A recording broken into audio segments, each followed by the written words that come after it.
Good morning, everyone. Welcome to 5 a day, 5 minutes of spiritual breakfast.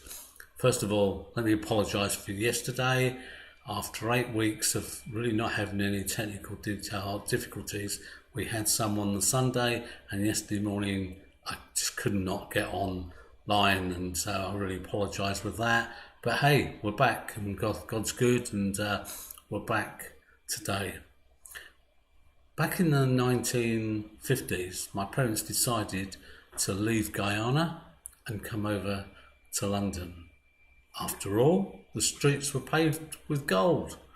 Also goes the 19th century story of Dick Whittington and his cat.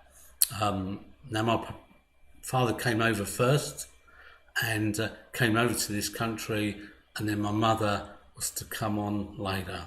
I don't know if my father found it a bit like Dick Whittington did when he arrived in London, that the streets were grimy and dirty and full of poverty.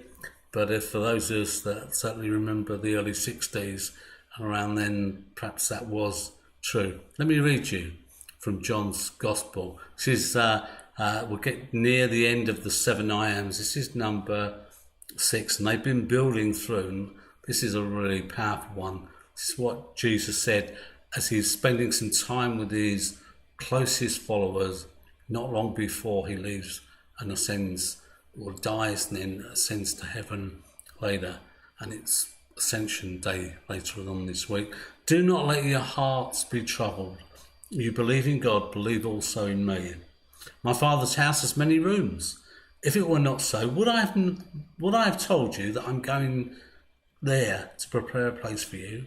And if I go and prepare a place for you, I will come back and take you to be with me, that you may also be where I am. You know the way to the place I am going. And Thomas said to him, Lord, we don't know where you're going, so how can we know the way? And Jesus answered, I am the way, the truth, and the life. No one comes to the Father except through me. Fortunately, my mother did follow my father 6 months later, and the family were reunited. Jesus talks about going, he talks about being away, but they're all going to join him. And Thomas, who was great, he just spoke what was on his mind. He didn't sort of think, keep quiet, but he had the question, hand up, at Jesus, like, we don't even know where you're going, let alone how to get there. And Jesus says, I am the way. I am the way. There is no other way. I am the way. It's through me, through what I've done, it's through my life. Follow me, and that is the way to God. In fact, he says it's the only way to God, something he repeated more than once, and something that the Gospels make very clear. I don't know if you ever watched that movie, The Life of Brian, the old Monty Python movie, The Life of Brian. But you've seen in that, it pictures lots of people who are claiming to be the Messiah, claiming to be the one that follows.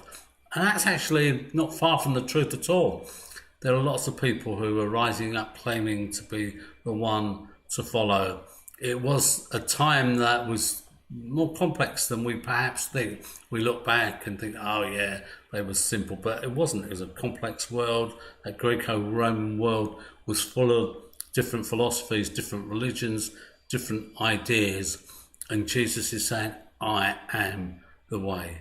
Today we live in a culture where there's a mix of different beliefs and non-beliefs, and there is an attempt there to put them all together and to homogenise them all and say, yeah, they're all the same, all roads lead to God, all roads lead to heaven. And Jesus said, no, that's not true. He says, I am the way, the truth, and the life. Now that's pretty outrageous. The I am sayings we've said all along are very, very bold statements, but to say I am the way, the only way to God, is incredibly outrageous, and either means that Jesus is somebody who's a nutcase, somebody who's deliberately trying to deceive people, or it's true and it's real and he is the way to God. And that is what Christians believe, that in following Christ that is the way to God. He is the way to God.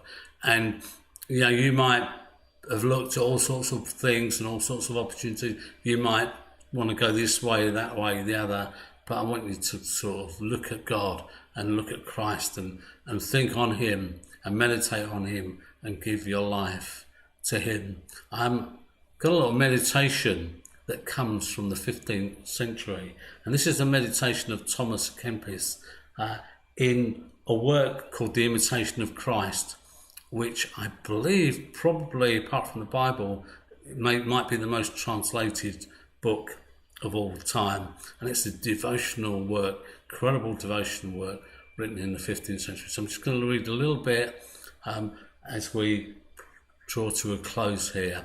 And I just want you to think on it, and I just want you to meditate on God. People talk about meditation and about making your mind blank and blah, blah, blah. But actually, when you meditate on God, you get filled and you get changed. Let me read you what Thomas à Kempis says. Follow thou me, I am the way and the truth and the life. Without the way, there is no going. Without the truth, there is no knowing. Without the life, there is no living. I am the way which thou must follow, the truth which thou must believe, the life for which thou must hope.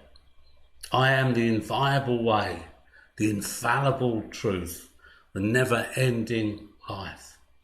I am the straightest way, the sovereign truth, life true, life blessed, and life uncreated. And so we follow the uncreated one, Jesus Christ. The way was the title for the early Christians. They only became called Christians later. So follow the way. Bless you. Have a great day and look forward to connecting with you tomorrow.